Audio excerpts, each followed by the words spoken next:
après le divorce du roi, on écrivait dans les journaux que telle ou telle personne est présentée au roi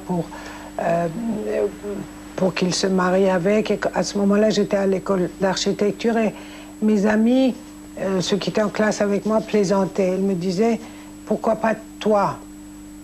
Tu es mignonne, tu n'es pas mal. Et je leur disais, bon, écrivez au roi, dites que je suis là. Et on plaisantait sur ça. La première fois que j'ai rencontré le roi pendant mes études, on avait invité des étudiants iraniens à l'ambassade à Paris. Quand je suis passée devant lui, il m'a demandé qu'est-ce que je fais comme étude. J'ai dit architecture. Ça l'a un peu étonné parce que c'est vrai qu'à ce moment-là, il y avait peu de femmes dans l'architecture, surtout des femmes iraniennes. Et je me souviens, j'avais écrit à ma mère que j'ai rencontré le Shah et comme j'étais heureuse, mais comme il a les yeux tristes. Et puis après, on s'est rencontrés en Iran pendant les vacances, et petit à petit, un peu plus. Il m'a mis tellement à l'aise. Il était tellement simple et gentil. Et moi aussi, je dois dire que j'étais naturelle, j'étais moi-même. Je me souviens bien plus tard, j'ai demandé à mon mari un jour, pourquoi tu m'as choisi moi? Il y avait tellement d'autres personnes. Et il m'a dit, j'ai aimé ton naturel. Jusqu'au soir où il était là, moi j'étais là, et puis il me regarde, il dit, voilà, j'ai été 2 fois mariée et malheureusement ça n'a pas marché. Et est-ce que vous voulez devenir mon épouse? Bien sûr, j'ai dit tout de suite oui, parce que je pense que c'était le coup de foudre pour cet homme tellement extraordinaire.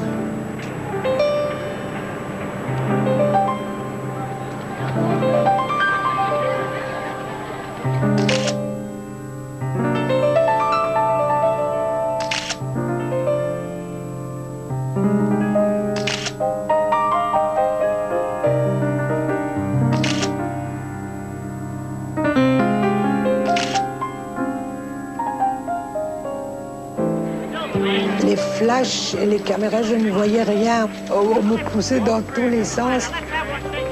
On essayait de sortir d'une porte, il y avait les journalistes. On essayait de sortir de l'autre, il y avait des journalistes. J'allais chez le coiffeur, il y avait des journalistes dans l'appartement en face qui voulaient faire des photos. On a dû mettre des voiles pour que ça me cache. Je me souviens que sur les Champs-Élysées, le trafic était coupé parce qu'il y avait tellement de journalistes, parce que je suis allée dans une boutique acheter quelque chose. Alors ça a été tous les jours, et ce qui n'était pas vraiment facile pour moi. Mais j'ai réfléchi et ça fait partie de notre vie. Il n'y a rien à faire. On ne peut pas avoir les privilèges et ne pas avoir les avantages.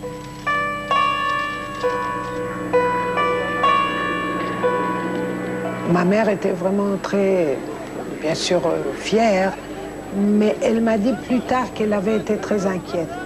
Parce qu'on entendait qu'il y avait des intrigues à la cour. Bien sûr, tout le monde me dévisageait. Il y avait peut-être des personnes qui avaient d'autres candidates pour le roi. Mais comme moi, j'avais l'amour et l'affection du roi, ça m'était égal. J'étais tellement occupée par ce que j'avais à faire. Et que ces côtés d'intrigue, ça ne me plaisait pas, je ne faisais pas attention et je n'aimais même pas qu'on me rapporte. Mon devoir, ma vie était autre que des petites bassesses ou des mesquineries. Je n'oublierai jamais la première chose qu'il m'a dit en tant que reine, vous devez servir votre pays et vos compatriotes. À ce moment-là, je pensais que c'était normal. Je ne pouvais pas imaginer l'échelle de ce qui m'attendait.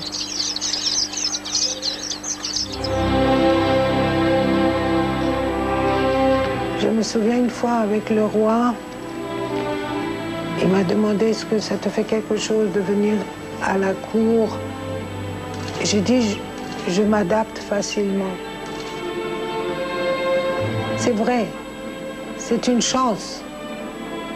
Je me suis adaptée petit à petit avec la vie que j'avais, comme je me suis adaptée à la vie que j'ai eue après.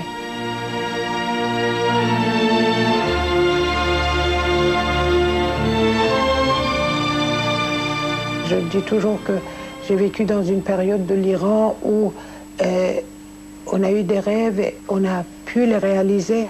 Il y avait tellement d'énergie et de possibilités, il y avait une richesse humaine, il y avait une richesse naturelle, rien de comparable avec aujourd'hui. Aussi, cette envie d'aller de l'avant, de servir le pays, c'était pas seulement moi, je sentais vraiment, même dans le gouvernement, même dans les ouvriers, c'était comme un travail de pionnier. C'est-à-dire ce qu'on appelle la Révolution blanche, la fin du féodalisme, la réforme agraire, l'émancipation de la femme, la participation des ouvriers dans le gain des usines, l'armée du savoir, l'armée de l'hygiène, l'armée du développement. Il y avait des jeunes qui, au lieu de passer le service militaire, allaient servir en tant que professeurs dans les villages. J'étais pleine d'espoir et d'esprit positif parce que vraiment je pensais que les bases d'une société équitable avaient été bâties avec la Révolution blanche.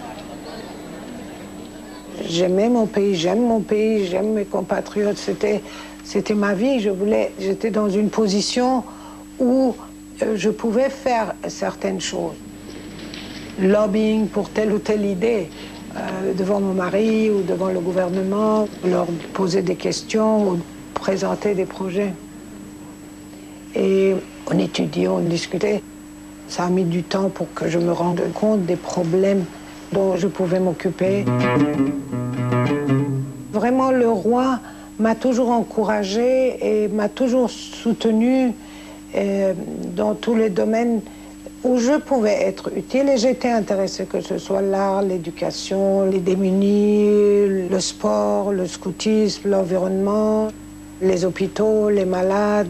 J'ai fait beaucoup de voyages en Iran, dans beaucoup de régions d'Iran, et ça, c'est une de mes grandes joies aujourd'hui, où j'ai rencontré les gens de près, et non seulement pour aller visiter les choses faites, mais surtout d'aller écouter ce dont ils avaient besoin et d'avoir l'occasion de parler de près à mes compatriotes dans des endroits différents. Ça m'a beaucoup appris, ça m'a beaucoup donné, et j'étais un peu comme une ambassadrice du roi pendant tous ces voyages.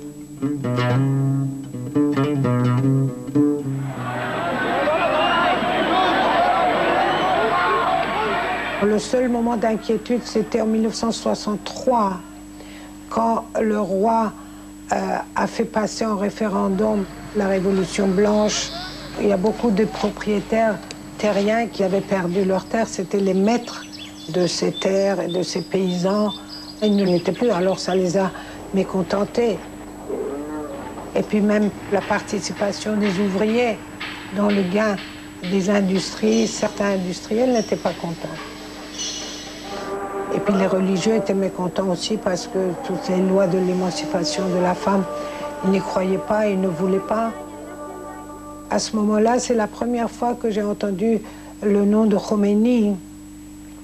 Et il y a eu des manifestations parce qu'ils étaient contre ces lois et curieusement, les communistes se sont mis avec lui parce qu'eux, de toute façon, étaient contre la monarchie, alors ils se sont mis ensemble.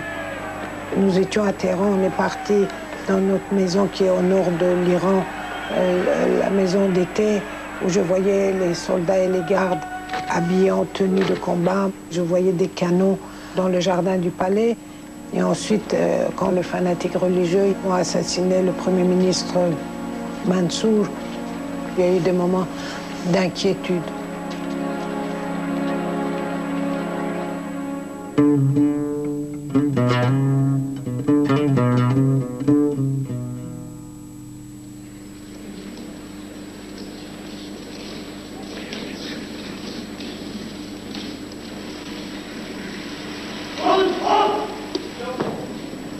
Bon, c'était très émouvant pour moi, toute la cérémonie. Le roi avait toujours dit « Je ne veux pas me couronner tant que mon pays n'est pas assez avancé, il y a encore la pauvreté dans notre pays. » En 1967, vraiment, le pays allait vers l'avant.